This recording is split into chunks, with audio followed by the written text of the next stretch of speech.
Welcome to the Point. This week we begin with a conversation with the state's senior U.S. Senator Debbie Stabenow. The senator talked about her role in bringing mental health services within reach with both accessibility and funding. Senator, we were just talking before we started this recording about the unusual nature of the way things are in Washington, and there's a lot to talk about. A debt ceiling that has been raised, a continuing resolution, a couple of big domestic programs from the administration, all of that on the way. But first, I want to talk about something you rolled out this past week and talked about, and it's something that is getting more attention and probably still not the attention that it needs, but it's mental health and the access to mental health. You had a significant role in making sure that people in Michigan will have better access to that because of something you've been working on. Explain to me what this process is. Sure. Well, thanks, Rick, and thanks so much for talking about this because even before COVID, 1 out of 5 Michiganders had some kind of experience with a mental health issue in their lifetime. And in fact, in addition, the number one cause of death of somebody under age 50 is a drug overdose. So substance abuse, mental health, really, really important. And since COVID and all the pressures that people have gone through and continue to go through, it's even more so. So I've been working for years, both to fight the stigma so people would reach out and ask for help and advocate for the help they need and their family needs and so on. But then we have to fund mental health and substance abuse as healthcare. That's what it is. You know, it's basically diseases in the brain as opposed to other organs in the body, but it's healthcare. And so a number of years ago, I created a model like community health centers where you have high standards for care in the community, and then you put in place real funding that actually funds those services and funds the staff as they should be funded. So we call it community behavioral health centers, and we created the standards. We started the process. In Michigan, we have done 33 different startup grants of communities, 12 of those in West Michigan, to meet these high quality standards. And then what we announced this week is the effort in Michigan now to have full funding as part of the healthcare system.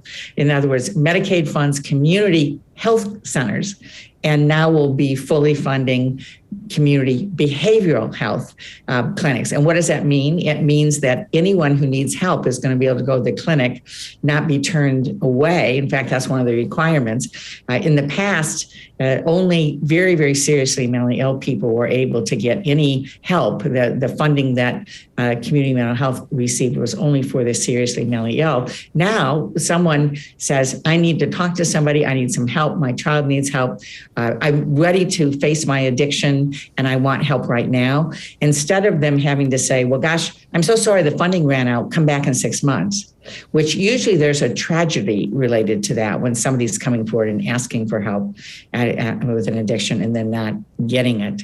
And so now they are, with this new funding, required to help folks. They're going to be able to because they have the staff. And very importantly, we are requiring 24-hour psychiatric crisis services, working with police departments, working with the emergency rooms. And so when a police officer is called to a scene and it's clear the person needs help, but they don't need to be in jail, in the past, they've had to take them to jail if that was the only option. Now, through the crisis services, people are going to be able to get the help that they need. Senator, we have long talked about the issue that most of us will go to a doctor when we have an ailment that needs to be taken care of, a broken arm or some type of disease, but mental health continues to be one of those areas where we as a society don't always recognize or are willing to admit that we need that help. With this kind of funding, with this kind of accessibility, is it your hope that we take a more realistic approach to the mental needs of people in our communities? Absolutely, Rick. And I do think it is getting better. There are a lot more organizations. There are all kinds of efforts going on college campuses. Glenn Close, who's become a friend of mine through our mental health work together, has a group called Bring Change to Mind, which works with college students and high school students and sort of folks that want to get together and talk about things that have happened in their families or their own situations and so on. And we're seeing more and more of an openness, but I think that being able to have comprehensive services in the community, to involve law enforcement, to support them in their efforts, to let folks know they're not going to just go sit in the emergency room if there's a problem, that they actually can get help, will cause more people, I think, to step forward. I really feel that that's the case. Senator, I'm going to change gears here a little bit, but it kind of relates to this because over the past week, I've talked to a number of your colleagues over on the House side and to a person. They're working on bipartisan legislation. And the reason I bring that up is because you and I were talking about the remarkable change in Washington over the past 20 years from the first time that you were elected to the U.S. Senate. The idea that we have seen all of the divisiveness, and as you point out, it may go deeper than that. But at the same time, people are working on initiatives. They are working on legislation. They are negotiating. You talked about the Build Back Better plan, where you're actually negotiating, in many cases, I guess, with your Democratic colleagues on what it is that is the possible, right? Where you can get. Give me your sense of what's going on in Washington with big issues that we mentioned before, the debt ceiling, and we talked about that continuing resolution, but you've got an infrastructure bill and what some refer to as a human infrastructure bill that you're still working on. What is the progress like, and what does it feel like to you can be the outcome? Is this something that's going to come to fruition, or do we continue to keep pushing back a deadline?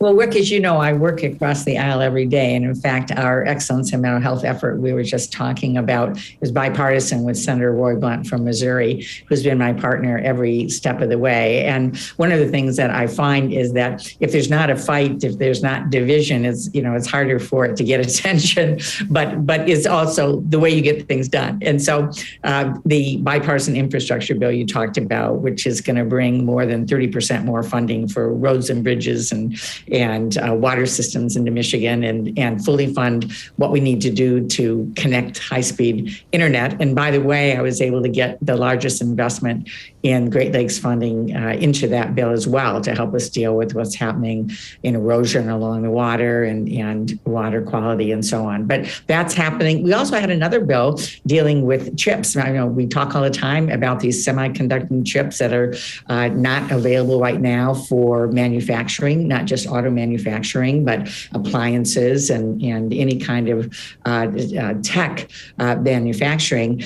We passed a bill in the Senate, huge bipartisan bill called the U.S. Innovation and Competition Act just a few months ago. Didn't get a lot of attention, but it has a huge focus that Senator Peters and I put on making sure these chips that we need are going to be available in the future. So a lot of bipartisan work goes on, but it's layered over the most contentious kind of atmosphere that we are seeing right now, coming out of sort of the politics of the pandemic, also January 6th, and people that want to continue to say that President Biden didn't win the election, and just the horrible pieces of that, the overlay in the most personal and mean, and I would say dangerous way. There's this overlay, but at the same time, underneath it all, there are those of us that are working together every day. And so, we work together on all of the COVID packages to help people get through the pandemic and to fund the vaccine development and so on. You mentioned debt ceiling. The debt ceiling is an odd sort of process, but it basically means that you raise the debt ceiling to fund what you did last year. So this whole debt ceiling process is about funding what we did on a bipartisan basis in the pandemic, which President Trump signed. And so that whole process needs to be changed. It really makes no sense. The senator had more to say on the current situation in Washington. You can hear the rest of her thoughts at woodtv.com in the To the Point section. Next, the 4 individuals who want to become the next freshman state senator will introduce you to the point. Welcome back to the Point. The 28th Senate District in Kent County is vacant because Peter McGregor, who held the seat, left early to become Kent County Treasurer. A special election is being held to replace him. 4 people are on the ballot. Republican House member Mark Huizenga is among those vying for the office. In our interview, he talked about why he's running and why he thinks it's important. Representative, we're getting really close to the election, and of course with absentee ballots now available to anyone with no reason, people who've already been voting for a while.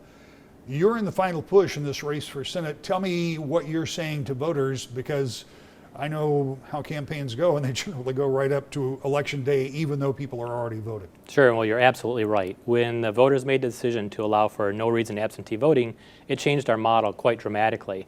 That's why we saw in the primary that it was a 2-to-1 ratio. 2 out of every 3 people voted before the actual election day. And so that's changed the mindset quite a bit, but that doesn't mean you stop. I always tell people you run this race as long as you can, as hard as you can, because you've got to educate the public as much as possible, and we continue to do that work. What do you tell them when they say, why do you want to run for this? Obviously, you're a current office holder.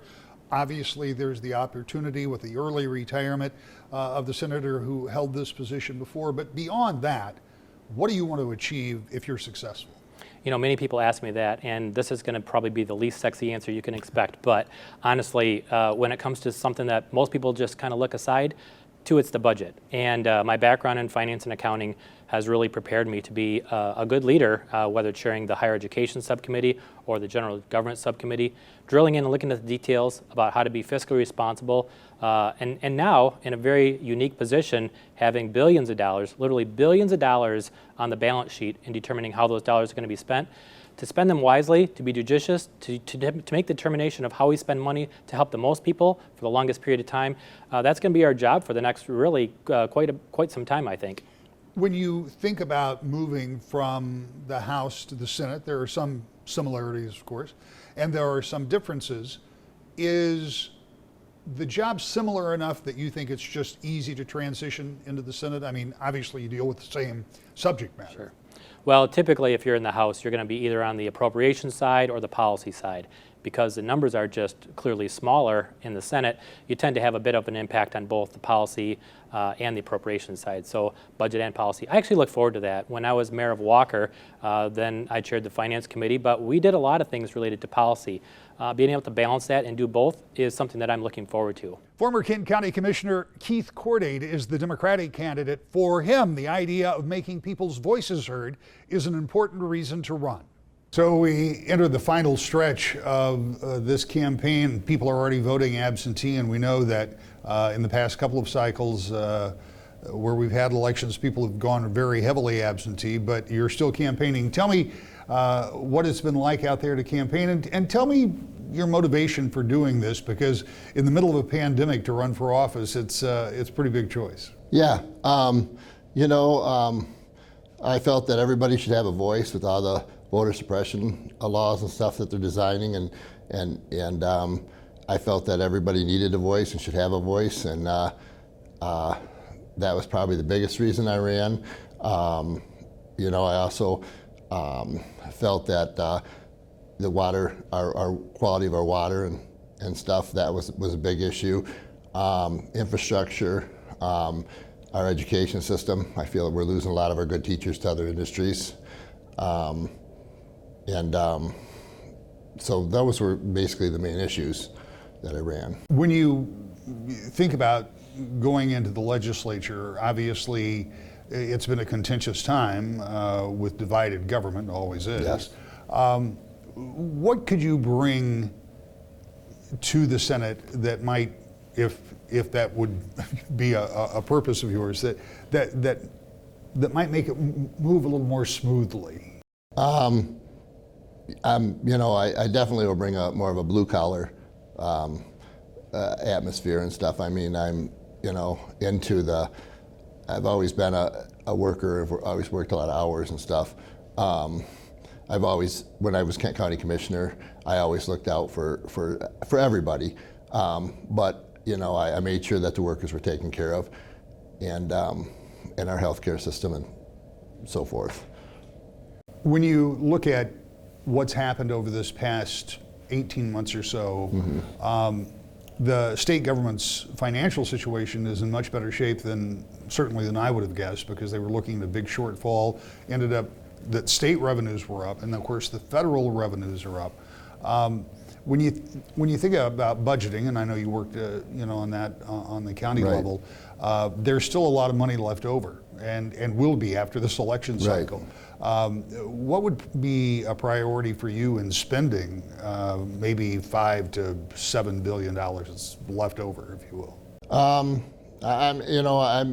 not saying we have to spend everything. You know, maybe put some of it away for rainy day or whatever. But probably healthcare, probably education, definitely infrastructure. But I think a lot of the infrastructure costs, we should make sure that the gas tax and stuff that's earmarked for that is being spent on that. But yeah, probably healthcare and education. A few seconds left. If you're knocking on somebody's door and you're talking to them about your campaign, how do you convince them to vote for you? I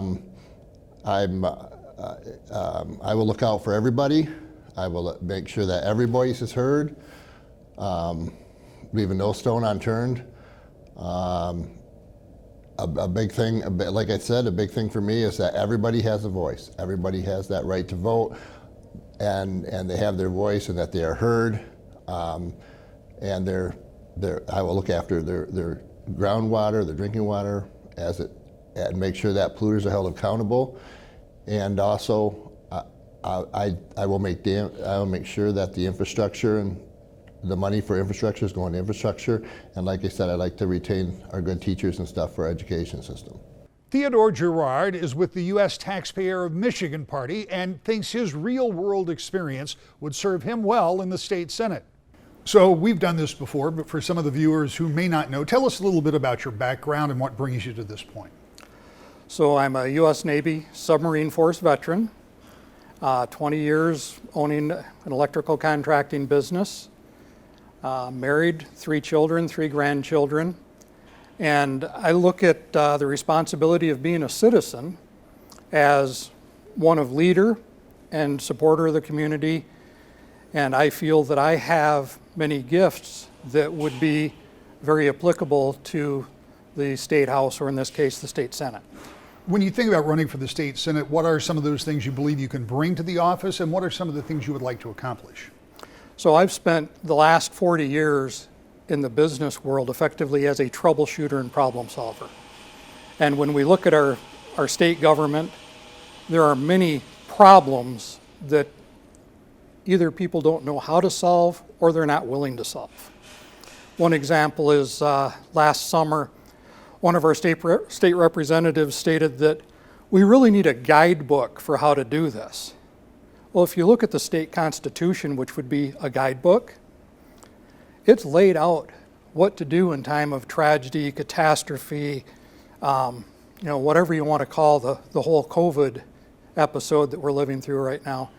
There are many details in there, including one that says that executive orders shall be presented to the House of Representatives for approval. And yet we had representatives and senators in our state that were saying we can't do anything. Yet the Constitution says you have to. And obviously we're not going to relitigate all of that, and as you know that there were 2 different statutes that the governor was relying on. Yes. But that won't be settled at this point. Tell me what you would have liked to have seen the legislature and or the governor do that they didn't do during this pandemic. So the legislature, number one, should have abided by that article of the Constitution and told the governor, all your executive orders are null and void unless we approve them. That's number one. Number two, the legislature should have stood up and said, Governor, here's some ideas, this is what our constituents would like to see. And keeping in mind that we didn't really know anything about COVID April, May of last year. There were a lot of immediate actions that we were taking without good knowledge, and that happens throughout the culture. It happens in business, it happens in government. But to stand up and say, you know, we did things back here that we thought we needed to do, we were wrong, we need to change those and move forward in a better path. Taking seriously freedom versus control. Give the populace information, guide them in the direction you'd like them to go, but if somebody wants to keep their restaurant open and people want to patronize that restaurant knowing the risk, that's freedom. Libertarian Alexander Avery thinks it's important to limit taxes and reduce spending. Let's start by talking a little bit about what you've done, where you've been, and what brings you to the point where you're running for the state senate. So I was born here in Grand Rapids. I've moved around. I've lived around in a lot of places in the country since then. I'm back here. I've seen how a lot of states do things differently, and I think I see where we could have improvements here in Michigan. For example, I think that there's no reason we have to be the most expensive state in the country to purchase car insurance. So this is not my first run for office. Usually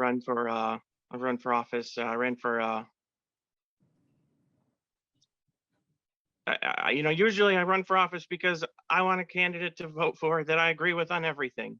And the only way to do that is to run for office. What are some of the things you talked about? One example. What other things in the state do you think that if you were in the state senate you could help to improve? You know, there are states out there that don't have state income taxes and don't have state sales taxes, and I don't think that there's a reason that we need to be in a state that takes money away from us at every single time that we move money from it. Every time money change hands, the government's there to take it. We don't need to do that. So if you did away with one or both of those, would you somehow replace the revenue stream, or would you simply try to reduce state spending? I would want to reduce state spending as a first choice. That would be my top priority. When you think about running in the environment we're in now, obviously it's been a very contentious time between the legislature and the governor. Is there anything that you could bring to the table that might be able to make that a little smoother operation? As far as you're talking about the response to COVID-19? Well, that certainly has been part of it, but it started even before that with the governor's proposals for road spending and those type of things. It has been a very uneven relationship from the get-go, and I think there are some that think government might function better if things were a little more smooth. I think that some contention is a good thing. I think that if everyone's getting along, and I think some opposition is a good thing. You want to have debate. You want to have some sort of pushback so that you don't have a governor that just gets their way everything they want. I definitely think some contention there can be a good thing. Voting has already begun, with many people casting absentee ballots, and if you haven't but would like to cast an absentee ballot, you can find a link in this program at woodtv.com. We'll have a final thought when we return to the point. The race in the 28th district will be the last as it's currently configured. New districts for state senate, House, and U.S. House offices are all being redrawn, and will have a big impact on next year's elections. That's something we'll be watching with you right here, To the Point.